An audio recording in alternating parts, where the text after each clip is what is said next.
مسیح میں آپ سب کی سلامتی ہو۔ آئیے جانتے ہیں حزقیہ بادشاہ کے بارے میں کہ وہ کیوں پریشان ہے۔ یہ واقعہ ہمیں ملتا ہے دوسرے سلاطین کے 19 باب میں۔ حزقیہ اسرائیل کے 2 جنوبی قبائل کا بادشاہ ہے اور وہ بڑی مصیبت میں ہے کیونکہ اسوری فوجی پہلے ہی شمال کے 10 قبائل کو تباہ کر چکے ہیں اور یہوہ نے انہیں برباد ہونے دیا کیونکہ وہ بہت برے تھے۔ یہوہ خدا کو چھوڑ کر غیر معبودوں کی پرستش کرنے لگے تھے، اس لیے یہوہ خدا نے ان کی کوئی مدد نہیں کی۔ لیکن حزقیہ بادشاہ ایسا نہیں تھا، اس نے داؤد کی طرح وہی کام کیے جو خدا کی نظر میں بھلے تھے۔ اس نے موسیٰ کے بنائے ہوئے پیتل کے سانپ کو بھی چکنا چور کر دیا کیونکہ بنی اسرائیل اس کے آگے بخور جلانے لگ گئے تھے۔ اس نے اسرائیل کے خدا پر توکل کیا، ایسا کہ یہودا کے سب بادشاہوں میں اس کی مانند کوئی بھی نہ تھا۔ وہ خدا سے لپٹا رہا اور اس نے حکموں کی پیروی کی جو خدا نے موسیٰ کو دیے تھے۔ اب اسوری فوجی جو شمال کے 10 قبائل کو برباد کر چکے تھے، اب ان 2 قبائل پر چڑھ آئے جن پر حزقیہ سلطنت کرتا تھا۔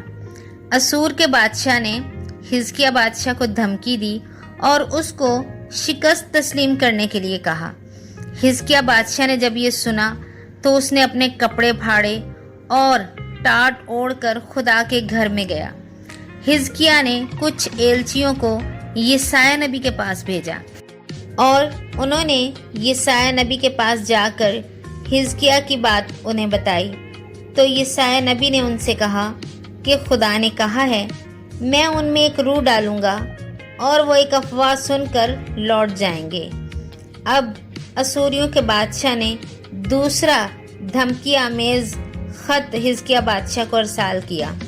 حزقیہ بادشاہ نے وہ خط ایلچیوں کے ہاتھ سے لیا، اسے پڑھا اور خدا کے گھر میں جا کر ان خطوط کو یہوہ کے مذبح کے آگے رکھا اور دعا کی، اے یہوہ ہمیں اسوریوں کے ہاتھ سے بچا لے تاکہ سب قومیں جانیں کہ تو ہی خدا ہے۔ جب حزقیہ دعا ختم کر چکا تو یسایہ نبی کی طرف سے اسے یہ پیغام بھیجا گیا کہ اسوریوں کا بادشاہ یروشلم میں داخل نہیں ہونے پائے گا، وہ اس شہر پر ایک تیر بھی نہیں چلا پائے گا۔ اور اسی رات خدا نے اپنا فرشتہ بھیجا اور اس فرشتے نے ایک ہی رات میں 1,85,000 اسوری فوجی مار ڈالے، اور صبح جب لوگ اٹھے تو انہوں نے دیکھا کہ سب مرے پڑے ہیں۔ اس طرح خدا نے حزقیہ بادشاہ کی سلطنت کو بچا لیا۔ جو خداوند پر توکل کرتا ہے خدا اسے خود بچاتا ہے۔ اگر جانکاری اچھی لگی تو چینل کو لائک، شیئر اور سبسکرائب ضرور کریں۔ آمین۔